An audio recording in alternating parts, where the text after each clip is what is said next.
او یلکه ټرمپه ملا صاحبانو موټرسایکلونه جوړ کړ، موټرونه جوړ کړ، بسونه جوړ کړ، ټرینونه جوړ کړ، تاسو وکړ ټول عمر منافقت او دروغجني دې کړې ده. و ټرمپ په سور مخ یم یره اسیب منیره په بلوچانو کې راګیره.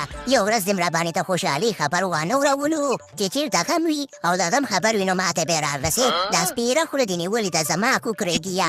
اوس نو د څه وکړمه؟ اوس دا خلک په ترقۍ روان دي، ماتې نه ټانګونه غوښتي ول، جازونه مې ترې غوښتي ول او دوی راته انکار وکړو چې نشته دی. نو زه څه وکړمه؟ زړه مې پولۍ پولۍ دی، په زړه کې مې رار شوی دی رارو. یره ټرمپه لاله خفه کېږه ما درته پنجابي دال پخ کړي دي، پنجابي دال.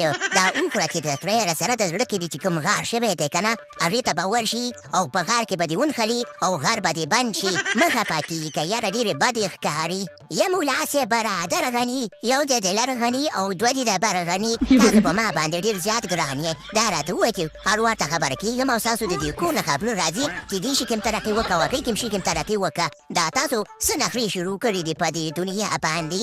یاره ټینګ پونګ ټینګه خبره دې شي ده که نه چې خلکو راپورې خندل چې ملا ته وګوره او ترقي ته وګوره.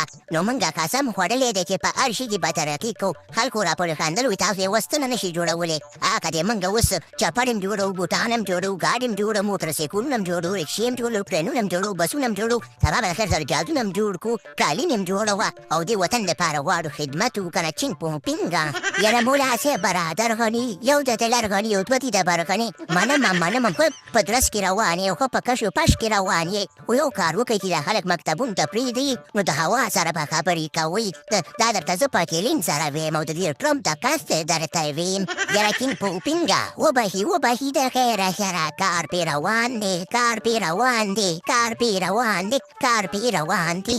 او کور د ټرمپ وران دی. ما د دې خلکو نه خپل جادونه غوښتل، خپل ټانګونه مې غوښتل چې هلته په افغانستان کې ولاړ دي که نه. نو دا زړه مې ورپسې خفه شوی دی، زړه مې ورپسې خړین بهېږي زما د زړه ورپسې دې ټانګونو پسې. او دې راته اوس بسونه موټرونه ټرینونه جوړوي. هلکه چې منیره په بلوچانو کې راګیره داسې پتنه خوله دې نیولې ده څه خو ووایه که نه. وی جانانه راشه په تیره کې زلزلې دي، بې شکه تورې شپې دي زموږ په دې منافق ټرمپ باندې.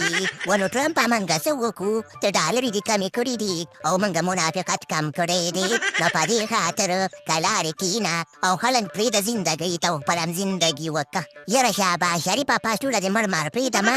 د خولې نه دې سپېره بوی راځي. دا خلکو ګوره ټرینونه یې جوړ کړه، بسونه یې جوړ کړه، موټرونه یې جوړ کړه. دا ته په کومه آلات کې لګوې؟ تاته شی جوړ کړو. یاره ټینګ پونګ پینګه پټ سترګې یا تم د سړي بچی نه یې په خپل عوام باندې ظلمونه کې. و چې دې خلکو موټرونه جوړ کړه ما ته د داسې پنجابي تروسکون دال جوړ کړي دي که نه چې ودې خوړل بغیر د جهازه به په هوا کې ګرځي. و ټینګ پونګ پینګه پټ سترګې خوله سمه خوځوه. ها یلکه نو پاسېږي نور هم خونده نشته دی. ځای مو بېلمازه کړی دی، ډیزونه لرې کېږئ چې موږ د خیر سره نور ګاډي جوړ کړو او ځای کم دی او په تېره مو دا ځای بېلمازه کړی دی. دا ځای در باندې بد ښکاري، پاسېږي خپلو کورونو ته ځئ. او باقي خبره ده چې که نه چې پروګرام تو ون ګایان